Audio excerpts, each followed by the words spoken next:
की बचाव ही इलाज है। पूरे हिंदुस्तान में 22 मार्च यानी कल जनता कर्फ्यू लगा दिया गया है। प्रधानमंत्री ने अपील ऐसे ही नहीं की, इसके पीछे बहुत बड़ी वजह है। दुनिया में कोरोना संक्रमित देशों की लिस्ट देखें तो पता चलेगा कि देश भर में लॉकडाउन क्यों जरूरी है।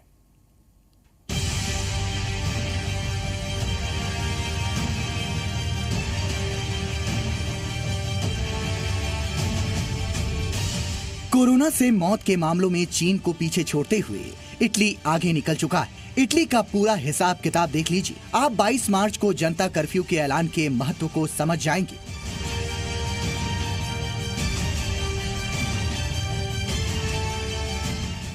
इटली में 15 फरवरी को कोरोना के 3 मरीज मिले थे। एक हफ्ते बाद 23 फरवरी तक वहां कोरोना के कुल 157 मरीज थे। 2 हफ्ता बीतने के बाद यानी 29 फरवरी तक इटली में कोरोना के 1128 मरीज हो गए और 3 हफ्ता बीतते बीतते यानी 7 मार्च तक इटली में कोरोना के मरीजों की संख्या बढ़कर 5883 हो गई। 4 हफ्ते बाद यानी 14 मार्च तक इटली में कोरोना के मरीजों की संख्या बढ़कर 21,157 तक पहुंच गई और 19 मार्च तक इटली में कोरोना के मरीजों की तादाद 41,035 तक पहुंच चुकी थी। सवाल उठता है कि इटली का ये ट्रेंड क्या कहता है। देखिए, इटली का तो ये बताया जा रहा है कि जब उनके यहाँ शुरुआत हुई, they were the most careless country.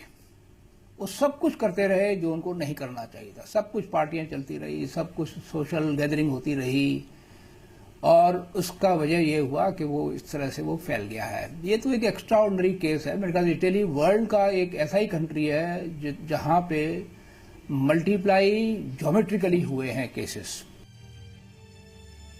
किस स्टेज में कोरोना वायरस खतरनाक हो जाता है? आईसीएमआर यानी Indian council of medical research के मुताबिक हम इस वक्त कोरोना वायरस की दूसरी स्टेज में हैं।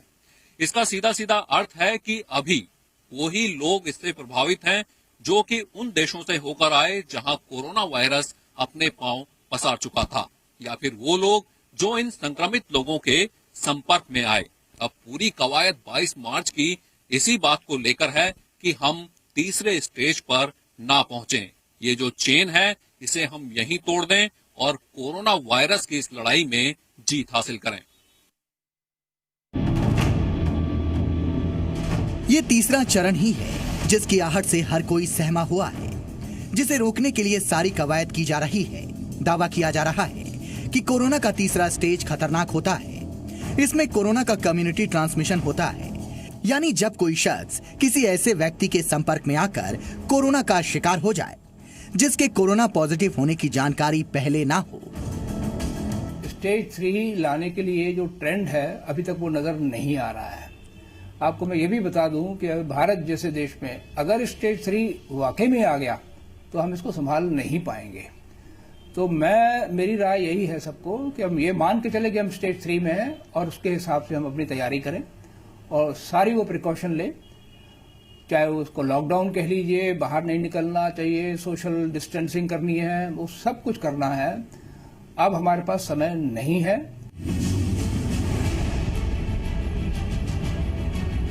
कोरोना का चौथा चरण वो होता है जब संक्रमण स्थानीय स्तर पर महामारी का रूप ले लेता है।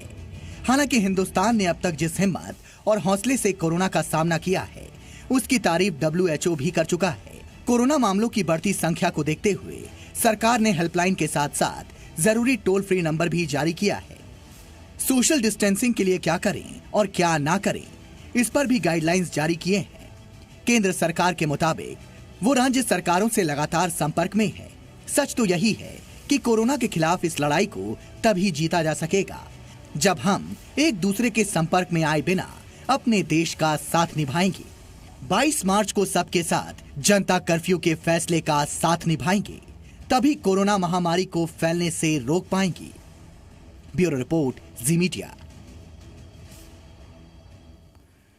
कोरोना वायरस से बचाव के लिए साफ सफाई के साथ घर सबसे सुरक्षित स्थान माना जा रहा है, लेकिन घर पर सावधानी बरतने की जरूरत है। आप स्वस्थ हैं या बीमार, दोनों ही स्थिति में कम से कम लोगों से मुलाकात करें और भीड़ में जाने से बचें। साथ ही सामाजिक जिम्मेदारी निभाएं और मिलकर कोरोना को हराएं।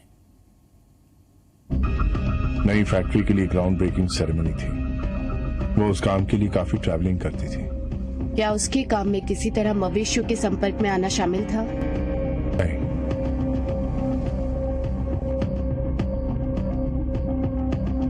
आम आदमी अपने चेहरे को 2 या 3 हजार बार हर रोज छूता है। इसके साथ डोर नॉब्स, वाटर फाउंटेन्स और एक दूसरे को। हनी, तुम यहाँ मत आना, जा बेटा अपने रूम में। तो हमारे पास ये अनूठा वायरस है, ये कोई वैक्सीन ये नहीं। सही। कोरोना को दो 5 का पंच, 5 कदम और कोरोना खत्म। हाथ की 5 उंगलियों पर 5 टिप्स रख लीजिए और उसे अमल में लाइए, फिर आपको कोरोना क्या कोई भी वायरस या बैक्टीरिया कैच नहीं कर पाएगा। सिर्फ ये 5 चीजें कीजिए और इसे अपने पास हमेशा याद करने के लिए रख लीजिए। इन 5 चीजों को करने से आप कोरोना वायरस को दूर रख सकते हैं और यही है कोरोना वायरस का शर्तिया इलाज। हाथ को साबुन से समय समय पर धोएं, कुहनी में खांसे या छींकें, चेहरे को बार बार न छुएं, लोगों से दूरी बनाकर रखें, बीमार महसूस करें तो घर पर रहें। जितने लोग आज हिंदुस्तान में या दुनिया में दिख रहे हैं वो इन्हीं 5 चीजों को ना करने की वजह से बीमार हैं।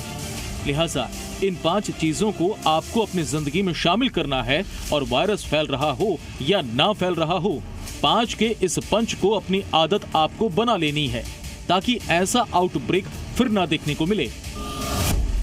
अब कुछ सवाल आपके जहन में आते होंगे, जैसे चेहरा छूने में समस्या क्या है और इससे वायरस कैसे फैलता है? चेहरा छूने की अपनी ये आदत हम कैसे बदलें, क्योंकि ये तो हमारी आदत में शुमार है और ना चाहते हुए भी हाथ चेहरे पर चला ही जाता है।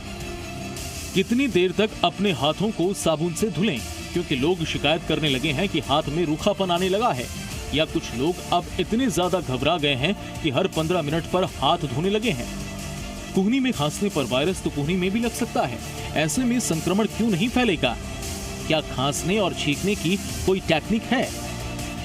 लोगों से सेफ डिस्टेंस रखना है, लेकिन अगर मजबूरी में पब्लिक ट्रांसपोर्ट में चल रहे हैं या ऐसी जगह है जहां आप अपने आप को लोगों से दूर नहीं कर पा रहे हैं, वहां क्या क्या सावधानी बरतें? बीमार रहें तो घर पर रहें, लेकिन अगर घर में कोई एक सदस्य बीमार हो तो क्या करना चाहिए? उसके साथ कैसे डील करें? घर में बुजुर्ग या पहले से किसी और बीमारी से ग्रसित सदस्य है तो उनको कैसे कोरोना वायरस से बचा कर रखें?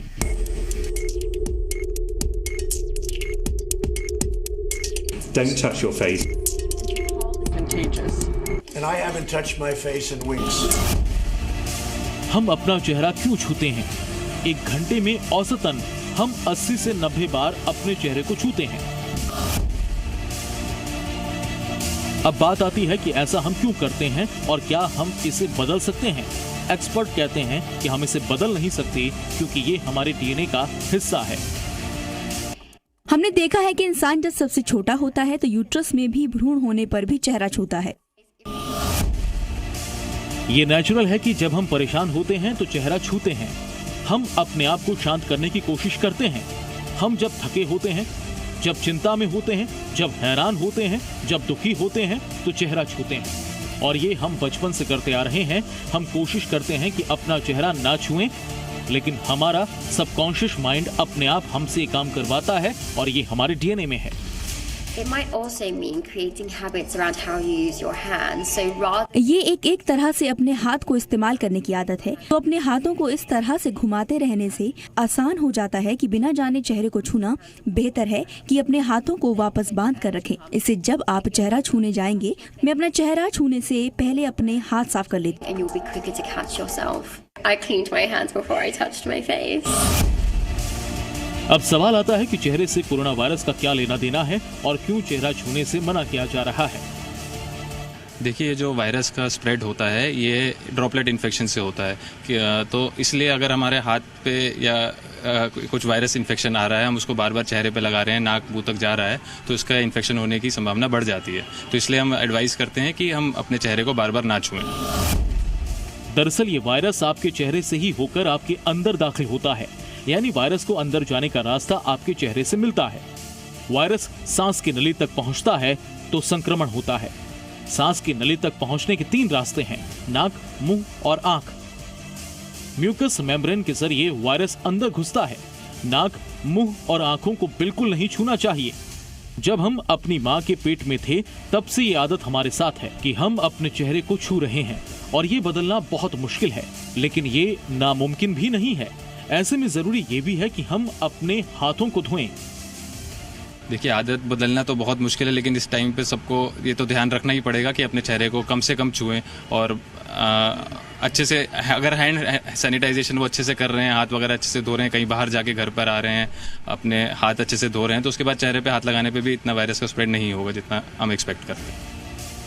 यानी 5 के पंच में हमें ये ख्याल रखना है कि हम अपने चेहरे को कम से कम छुएं और इस तरह से हम वायरस को फैलने से रोक सकते हैं। वहीं हाथ साफ करना भी उतना ही अहम है। ब्यूरो रिपोर्ट, जी मीडिया। कोरोना वायरस की दहशत इसलिए भी ज्यादा है क्योंकि इसका इलाज अब तक नहीं पता चला है, लेकिन इससे बचने का सिर्फ और सिर्फ उपाय है बचाव और सावधानी। सरकार से लेकर सभी स्टेक होल्डर्स अलग अलग तरीके से लोगों को कोरोना से बचने के लिए जागरूक कर रहे हैं। इसी कड़ी में केरल पुलिस ने अनोखे अंदाज में लोगों में जागरूकता फैलाने की कोशिश की। आप भी देखिए और समझिए कि कोशिश कीजिए कि पूरी दुनिया कोरोना को हराने के लिए क्या क्या कर रही है। हम भी हाथ धोकर कोरोना के पीछे पड़ जाएं। हाथ धोना सबसे अहम है, लेकिन सवाल यह भी आता है कि आखिर कब कब हाथ धोएं, और बार बार हाथ धोते हैं तो हाथों में रूखापन आने लगता है और ये हमारी त्वचा के लिए अच्छा नहीं है। हम सभी सवालों का जवाब देंगे, लेकिन उससे पहले ये जानिए कि हाथ धोने के लिए क्या टेक्निक होती है और क्यों अहम है हाथ को धुलना। हाथ धोने के 6 पद्धति हैं, ठीक है। एक सामने जो अपने पाम्स को हो, ठीक है। दूसरा तरीका आपके बैक ऑफ पाम्स, ठीक है। उसके बाद थंब को, ठीक है। फिर अपने नेल्स को इस तरह से, और उसके बाद रिस्ट को, ठीक है। ये तरीका है आपका हाथ धोने का। 20 सेकंड तक धोए। अब ये भी जान लीजिए कि कब कब हमें हाथ धुलना चाहिए। आप जब भी कहीं खाना खाने से पहले, या आपको अगर समझ लीजिए अपने चेहरे को छूना है, या आपको कोई भी ऐसी चीजें करनी है, तो आपको अपने हाथ धोने चाहिए।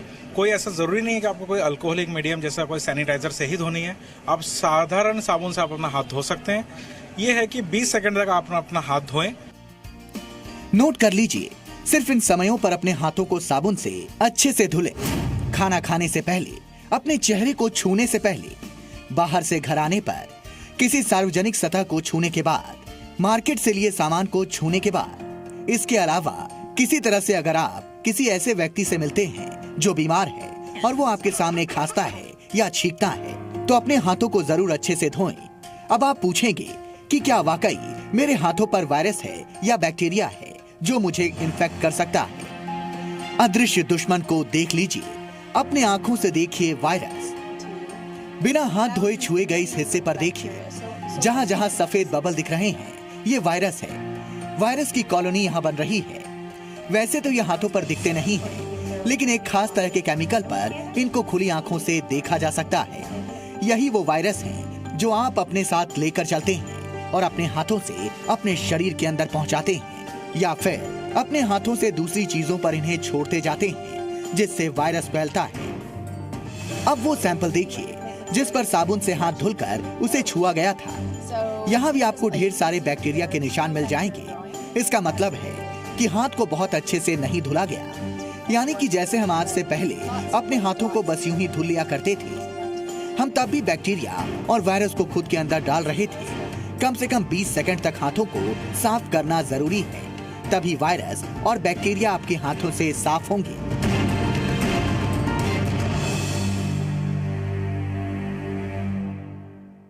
अब देखिए कि 20 सेकंड तक अच्छे से हाथ धुलने के बाद क्या होता है। आप देख सकते हैं कि सैंपल पर कोई बैक्टीरिया या वायरस नहीं है। कुछ सफेद दाग बैक्टीरिया के दिख रहे हैं, लेकिन ये उतने नहीं हैं।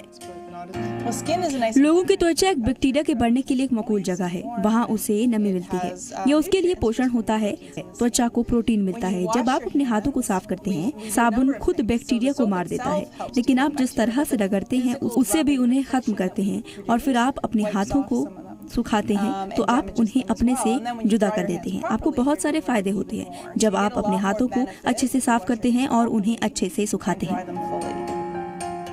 यानी आपका हाथ, आपकी त्वचा वायरस और बैक्टीरिया का सबसे बढ़िया घर है और वो यहाँ रहकर कभी भी आपके अंदर दाखिल हो सकता है।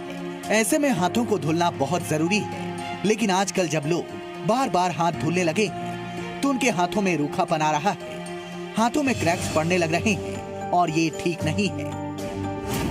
हाथ धोना जरूरी, त्वचा की रक्षा भी जरूरी।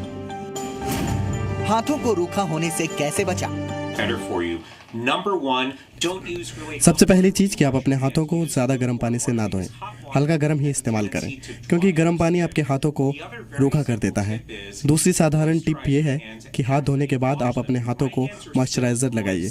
मेरे हाथ में अभी भी नमी है, इसी समय मॉइस्चराइजर लगा लेना चाहिए, क्योंकि धोने से जो नमी हाथों में आई है उसे आपको बांध कर रखना है। मॉइस्चराइजर सूखे हाथों पर ना लगाएं, क्योंकि आपको वो नमी हासिल नहीं होगी। ये 2 आसान तरीके हैं जिससे आप स्वस्थ भी रहेंगे और अपने हाथ की त्वचा को अच्छा रख पाएंगे।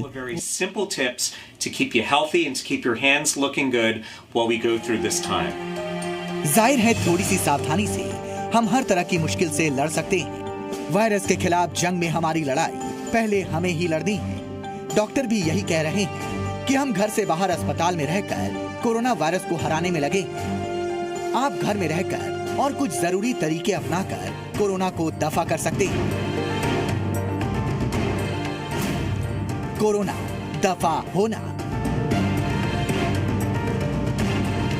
ब्यूरो रिपोर्ट, जी मीडिया।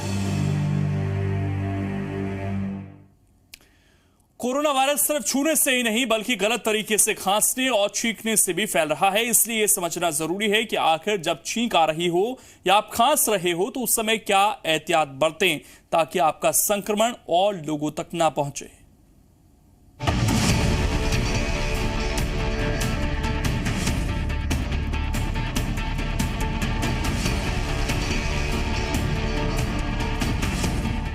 हाथ धोना और चेहरा न छूना जितना जरूरी है उतना ही जरूरी है कि अगर आप खांस और छींक रहे हैं तो उसके बारे में भी सजग रहें ताकि किसी और में ये ना फैले।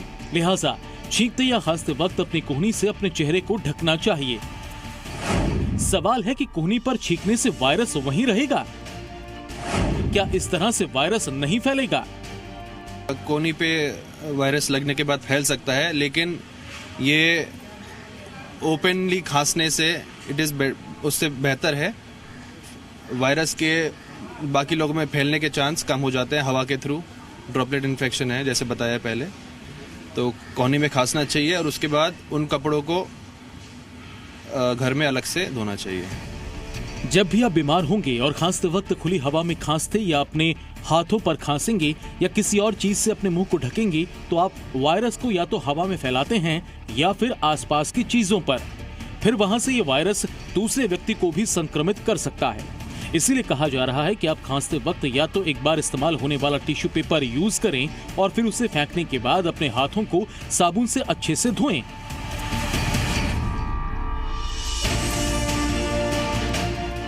दूसरी चीज कि आप अपनी कोहनी में छींक सकते हैं। हालांकि ये उतना सेफ नहीं है, लेकिन इससे अगर आप पीड़ित हैं तो वायरस आप तक ही रहता है और आप दूसरों में इसे नहीं फैलाते हैं।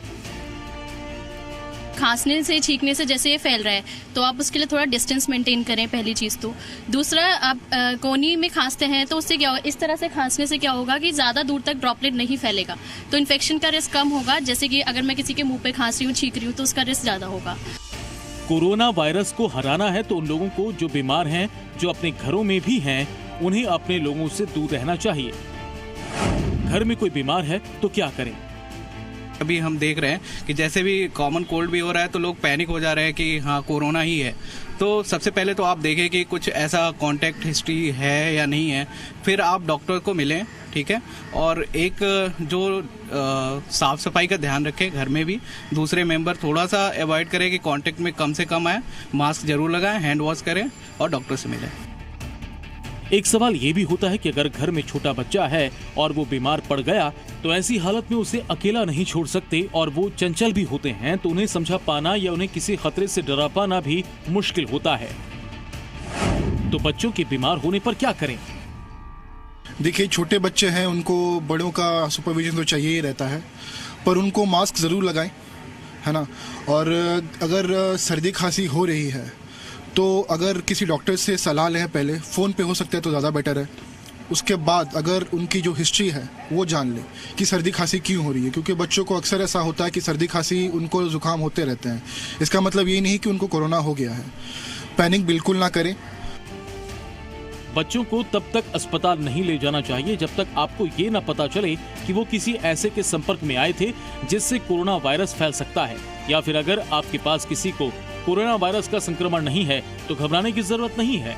घर पर ही इलाज कर सकते हैं, क्योंकि अस्पताल में बच्चों को ले जाने से वो ज्यादा रिस्क में रहते हैं। वैसे भी अस्पताल में बच्चों को कभी नहीं ले जाना चाहिए। ब्यूरो रिपोर्ट, जी मीडिया।